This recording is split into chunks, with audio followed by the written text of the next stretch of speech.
Les rendez-vous économiques, nous sommes aujourd'hui donc au Média Campus et l'émission se tourne sur le thème de publication sur les médias. Quelle est la valeur ajoutée? Aujourd'hui, je reçois Maureen. Bonjour Maureen. Bonjour, je suis journaliste depuis une dizaine d'années, donc je travaille actuellement pour un média économique et je suis également engagée depuis quasiment le début de ma carrière au sein du Club de la Presse de Nantes. Quelle est ton activité au sein du Club de Presse? Alors au sein du Club de la Presse, j'ai été membre de cette association, j'ai été également jusqu'à il y a quelques mois vice-présidente, mais je suis actuellement membre du bureau.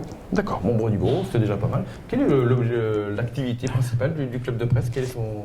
L'activité principale du Club de la Presse, c'est de réunir tout simplement les journalistes de la place nantaise et de Loire-Atlantique, puisque c'est le Club de la Presse Nantes-Atlantique, qui est ici hébergé aussi au Média Campus. Et voilà, dans une logique de réseautage notamment, de formation, et puis de réflexion autour aujourd'hui du rôle des médias. Le rôle des médias, publication sur les médias, quelle est la valeur ajoutée pour toi? Qu'est-ce que cette valeur? Quelle est la valeur ajoutée du journaliste? Le journaliste se doit, et c'est dans la déontologie du journaliste, de transmettre au lecteur, quel qu'il soit, une information qui est pertinente, qui est vérifiée, qui est précise. Et c'est en ça, je pense, à mon sens, à moi, la valeur ajoutée du journaliste aujourd'hui.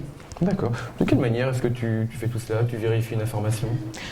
Vérifier une information, c'est avoir plusieurs sources, évidemment, des sources fiables, que l'on considère comme fiables. Et puis, l'objectivité aussi passe par la déontologie, et l'une je pense, des grandes questions de la déontologie, c'est la relecture ou non des articles. Des articles où, moi je travaille dans la presse écrite, mais des articles, voilà, ça peut être également des enregistrements vidéo, audio, etc. D'accord. Qu'est-ce qui t'amène plus vers un sujet qu'un autre? Qu'est-ce qui fait que tu vas choisir tel ou tel sujet? La pertinence du sujet, à mon sens, la pertinence du sujet pour le lecteur, son implication dans l'actualité. Voilà. C'est important. Donc c'est plus subjectif qu'objectif? C'est plus subjectif qu'objectif, je dirais non, parce qu'on a une ligne éditoriale quand même.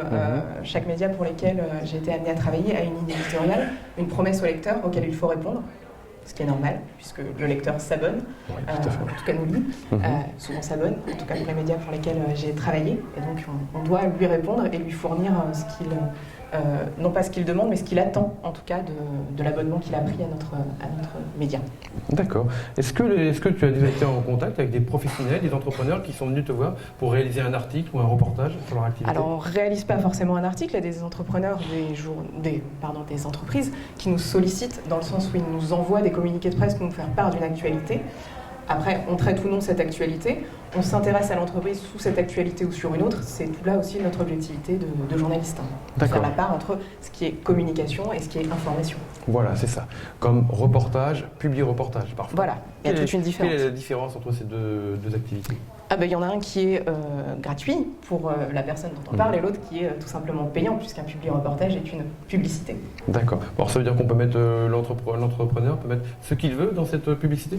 Il la paye, tout dépend après effectivement, mais souvent dans les médias que je connais, effectivement il y a toute une différence et elle est bien claire et nette entre l'information produite par un journaliste et puis la rédaction qui peut être faite par quelqu'un, un rédacteur, qu'on n'appelle pas journaliste, mais qui est de la communication et qui est relu par celui qui la paye. D'accord.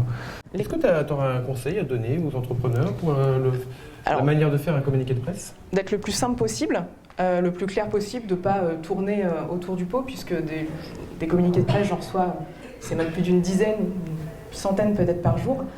Donc d'être clair sur qui l'envoie.